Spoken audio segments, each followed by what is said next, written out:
Komisi Pemberantasan Korupsi atau KPK resmi menetapkan mantan Menteri Agama Yakut Khalil Qomas sebagai tersangka dalam perkara dugaan korupsi pengelolaan kota haji tahun 2023 hingga tahun 2024. Penetapan tersebut turut menyeret Isfah Abid Aziz, mantan staf khusus Menteri Agama yang dikenal dengan nama Gus Alex. Komisi Pemberantasan Korupsi atau KPK resmi menetapkan mantan Menteri Agama Yakut Khalil Qomas sebagai tersangka dalam perkara dugaan korupsi pengelolaan kota haji tahun 2023-2024.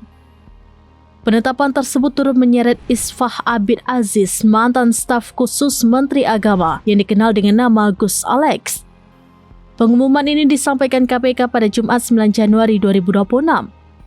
Meski baru diumumkan ke publik, status tersangka terhadap keduanya sebenarnya telah ditetapkan penyidik sehari sebelumnya, yakni Kamis 8 Januari 2026.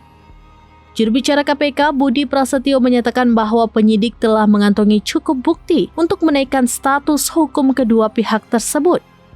Ia menegaskan bahwa penetapan ini berkaitan langsung dengan perkara pengaturan kota haji.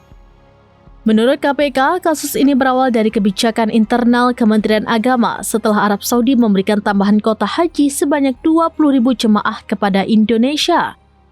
Tambahan kota tersebut seharusnya dikelola sesuai dengan ketentuan Undang-Undang Nomor 8 Tahun 2019 tentang penyelenggaraan ibadah haji dan umroh.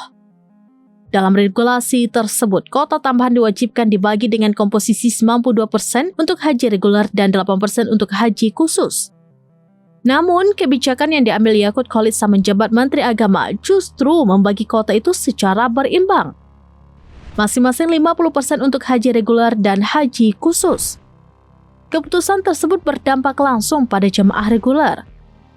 Sekitar 8.400 calon jemaah yang seharusnya berangkat pada musim haji 2024 gagal berangkat meski telah menunggu dalam antrian panjang selama bertahun-tahun.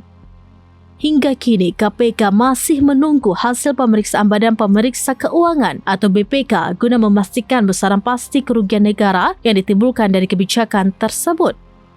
Selain menjerat pejabat negara, KPK juga menyoroti peran pihak swasta dalam perkara ini.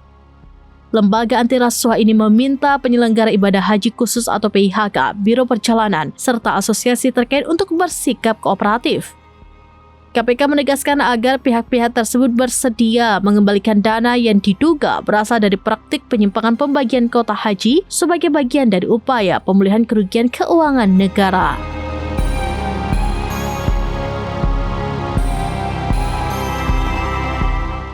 Demikian informasi terkini Syedara Alun, saksikan terus beragam informasi lainnya. Jangan lupa like dan share seluruh akun serambinews.com.